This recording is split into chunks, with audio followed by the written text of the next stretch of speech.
Episode की शुरुआत में हम देखते हैं कि मू ग्रैंडपा से मिलने के लिए आ चुका होता है। वो कहता है, हेलो ऑफिसर, मेरा नाम है मूलिन, और वो अपना इंट्रोडक्शन देता है। ग्रैंडपा उससे कहते हैं, बैठो बैठो। वो बैठ जाता है और फिर उससे कहते हैं कि तुम मिलिट्री के नहीं हो तो तुम मुझे ग्रैंडपा बुला सकते हो। वो कहते हैं, तुम्हारा बहुत बहुत शुक्रिया, तुम्हारी वजह से मैं आज यहाँ पर बैठा हूँ और तुमसे बात कर पा रहा हूँ। वो कहता है कि आप लोगों ने बहुत ज़्यादा शुक्रिया कह दिया है।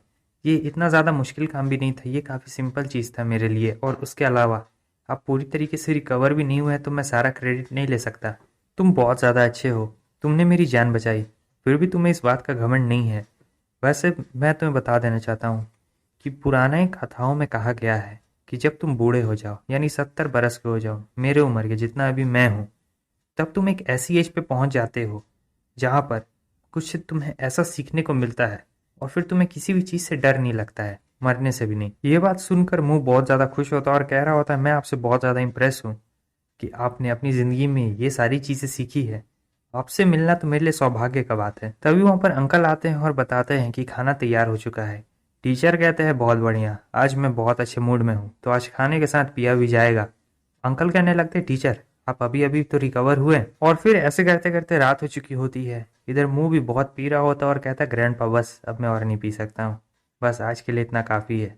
और सीन चेंज होता है। इस तरफ हमें पर्पल के घर को दिखाया जाता है, जो आराम से घर में बैठी हुई होती है। तभी उसकी एक सर्वेंट आती है। वो कहती है, मैम आपने मुझसे कुछ चीज़ों पर नज़र रखने के लिए कहा था और बिल्कुल मैंने वैसे ही किया। आज मैं उसकी पूरी डिटेल लेके आई हूँ कि आज दिन भर क्या हुआ है उसके साथ। पर्पल कहती है, वाह, चलो बताओ क्या क्या हुआ उसके साथ। फिर वो सर्वेंट बताने लगती है कि मुंह का मिलिट्री के साथ उठना बैठना हो रहा है।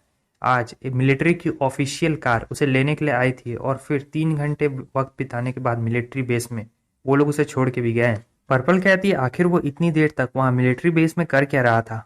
वैसे भी ये बहुत ज़्यादा लंबा वक्त है कहीं पे रुकने के लिए। क्या तुम लोग को पता है कि आखिर वो वहाँ पे क्या कर रहा था? वो कहती है, नहीं मैम, हमें इसके बारे में नहीं पता है। वो कहने लगती है, तो तुम अभी यहाँ पर क्या कर रही हो? जाओ और पता लगाओ कि आखिर वो इतनी देर तक वहाँ पे क्या कर रहा था। वो कहती है, जी मैम, मैं अभी जाती हूँ और पता लगाती हूँ। उसके बाद वो वहाँ से चली जाती है और इधर पर्पल सोच रही होती है। तो ये है मूलिन। सीन चेंज होता है, सुबह हो चुकी होती। इधर हमें एक बंदे को दिखाया जाता है जो कि कॉलेज के गेट के पास फूल लेके खड़ा होता है। सभी लोग बातें कर रहे होते हैं कि ये कौन है कौन है।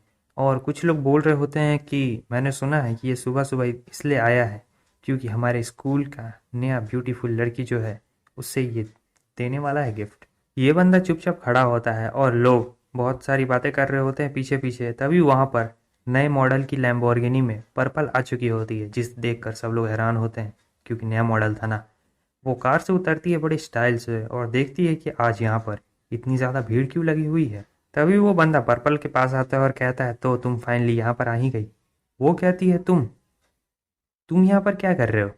ये कहता है, जहाँ तुम रहोगी वहाँ पर मैं भी रहूँगा और तुम्हारे बिना मैं कैसे रह सकता हूँ। ये लो, ये फूलों का गुलदस्ता मैं सिर्फ और सिर्फ तुम्हारे लिए लेके आया हूँ। वो कहती है, तुम्हारा बहुत बहुत शुक्रिया। ये कहता है, लेकिन तुम वहाँ से बिना बताए मुझे यहाँ इतनी दूर क्यों आ गई? पर्पल कहती है, नहीं ज़्यादा कुछ नहीं, मैं यहाँ अपने फादर को कंपनी देने के लिए आई थी। वो कहता है, अच्छा ऐसी बात है, लेकिन मुझे तो ऐसा बिल्कुल भी नहीं लगता है। देखो, तुम्हें मुझसे झूठ बोलने की ज़रूरत नहीं है, ये सब सिर्फ उस आदमी के लिए है ना, क्या नाम है उसका? तभी पीछे से कोई चिल्लाता है, मूलिन। वो कहता है, हाँ हाँ, मूलिन वही। और फिर ये बंदा कहने लगता है, मुझे ऐसा लग रहा है कि उस दिन बर्थडे पार्टी में इस बंदे ने तुम्हारे कान में जो शब्द कहे थे वो तुम्हारे दिल को छू गए हैं। और मैं भी ये जानने के लिए बहुत ज़्यादा एक्साइटेड हूँ कि उसने तुम्हारे कानों में क्या कहा है तुमसे। लेकिन पर्पल कहने लगती है कि देखो, ये मेरा पर्सनल मैटर है, तुम्हें इसके बीच में पढ़ने की कोई भी ज़रूरत नहीं है। वो कहता है, अच्छा ऐसी बात है, लेकिन तुम मेरी फियांसे हो, मुझे जानना ज़रूरी है। पर्पल कहती, देखो भले ही हमारी शादी भी क्यों ना हो जाए, लेकिन ये ज़रूरी नहीं है कि मैं सारी बातें तुम्हें बताऊं या सारी बातें तुमसे शेयर करूं। वो गुस्सा हो जाता है और कहता है, तो तुम उस बंदे मूलिन में इंटरेस्टेड हो, क्यों, है ना? वो कहती, हाँ मैं उसमें इंटरेस्टेड हूँ। और इस बात को और भी पेचीदा ना करते हुए मैं यहाँ से चलती हूँ, मैं जा रही हूँ। वो गुस्सा हो जाता है और कहता है, तुम्हें पता भी है तुम क्या बोल रही हो? वो कहती है, हाँ मुझे पता है कि मैं क्या कह रही हूँ, तुम्हें क्या लगता है मैं तुमसे मजाक कर रही हूँ? इधर ये मोटू कहता है, देखो मूलिन, मुझे लगता है वहाँ पे कुछ चल रहा है। और इधर ये सोच रहा होता है, काफ़ी सॉफ्ट और जेंटल क्यू आई उस बंदे के अंदर से आ रही है। ये पहली बार है जब मैं किसी बंदे को देख रहा हूँ जो कल्टीवेशन कर रहा है और उसके अंदर से इतनी सॉफ्ट इंटरनल एनर्जी आ रही है।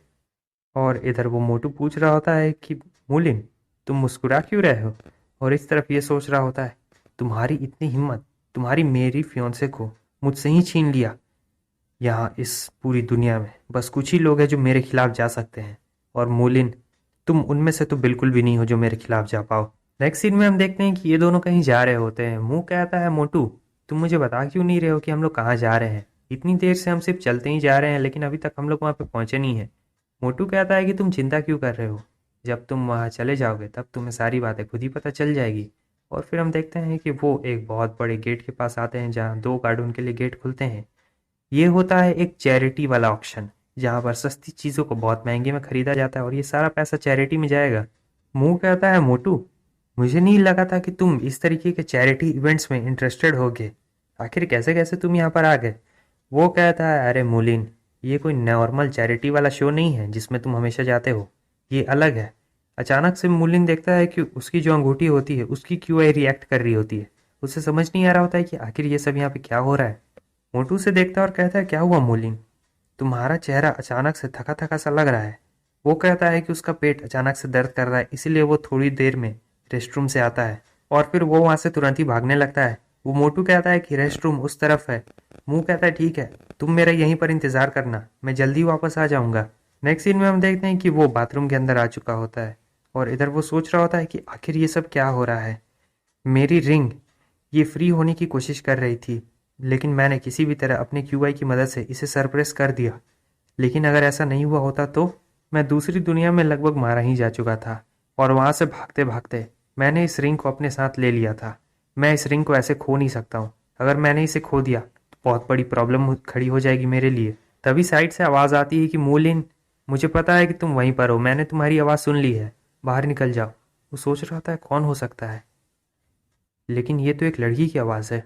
और बस हमारा ये एपिसोड भी यहीं पे ख़त्म होता है।